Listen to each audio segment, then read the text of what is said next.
ओम नमो भगवते वासुदेवाय। प्रिय भक्तगणों, आज की कथा में हम श्रवण करेंगे आषाढ़ मास महात्म के 21वें अध्याय की कथा।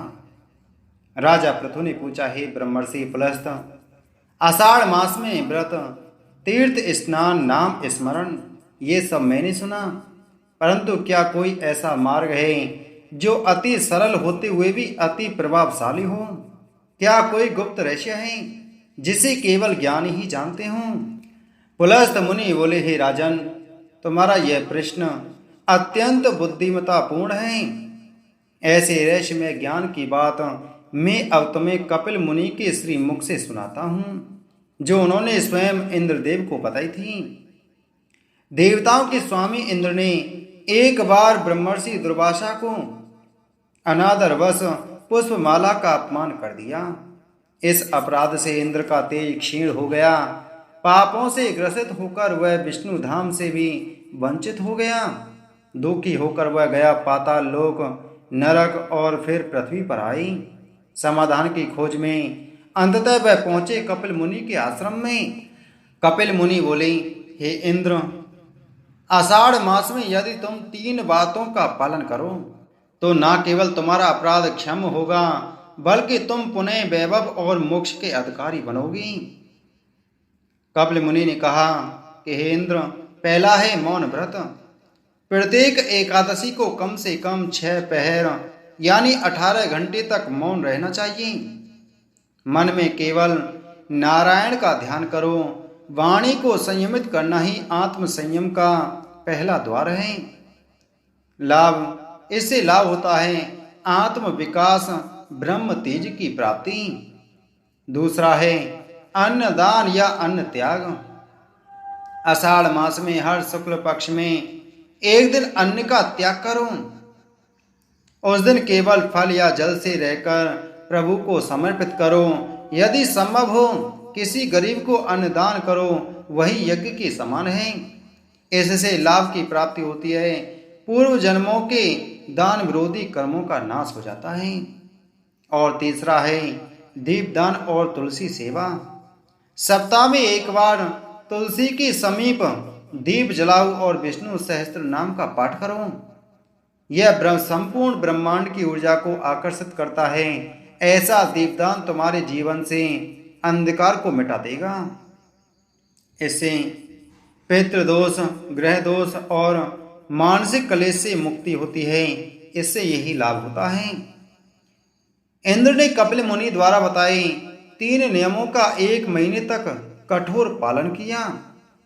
अंत में भगवान विष्णु प्रकट हुए और बोले, हे इंद्र, कपिल मुनि के उपदेश अमृत हैं। तुमने अब उस आचरण को धारण किया है जो माया को भेदता है। जाओ, अब तुम फिर से स्वर्ग के अधिपति बनोगे और अंत में विष्णु धाम को प्राप्त करोगे।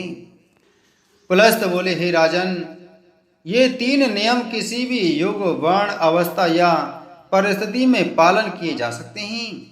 विशेषतः आषाढ़ मास में इनका पालन सहस्त्र गुना फलदायी होता है। जो मनुष्य इस अध्याय को श्रद्धा से पढ़े या सुने या दूसरों को सुनावे, वह इंद्र के समान दोषों से मुक्त होकर विष्णु भक्ति में प्रतिष्ठित होता है। ऋषि सूत जी बोले, हे मानवाओं, अब मैं आप सभी को आषाढ़ मास की महिमा से संबंधित एक और पावन प्रसंग सुनाता हूँ, जिसे स्वयं श्री वेदव्यास जी ने वर्णन किया है।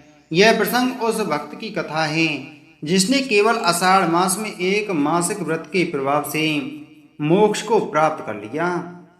प्राचीन काल में सौराष्ट्र देश में प्रवास क्षेत्र में धर्मसेन नामक एक ब्राह्मण रहता था। वह वेदों का ज्ञाता, तपस्वी और अत्यंत धार्मिक था, किंतु उसमें थोड़ा अहंकार भी था। उसे लगता था कि केवल यज्ञ और ज्ञान ही मोक्ष का मार्ग है। एक बार प्रवास क्षेत्र में एक वृद्ध साधु आए। वे अत्यंत तेजस्वी, शुद्ध और शांत स्वभाव के थे।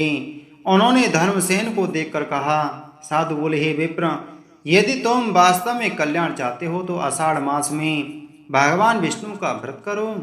केवल यज्ञ या वेद पाठ से नहीं, अपितु भक्ति से ही अंतिम लक्ष्य का प्राप्त होता है। धर्मसेन ने जिज्ञासा से पूछा, हे महात्मन, कृपया विस्तार से बताएं कि आषाढ़ मास में क्या करना चाहिए।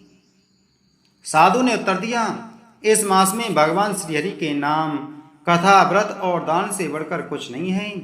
जो व्यक्ति इस मास में एक समय फलाहार करता है, तुलसी पत्र अर्पण करता है, हरि नाम संकीर्तन करता है, वह अवश्य ही पापों से मुक्त होता है। साधु ने धर्मसेन को आषाढ़ मास की एकादशी, द्वादशी व्रत, हरि कथा श्रवण, तुलसी सेवा और दान आदि की विधियां सिखाई। धर्मसेन ने पूरे श्रद्धा से मास भर यह व्रत किया।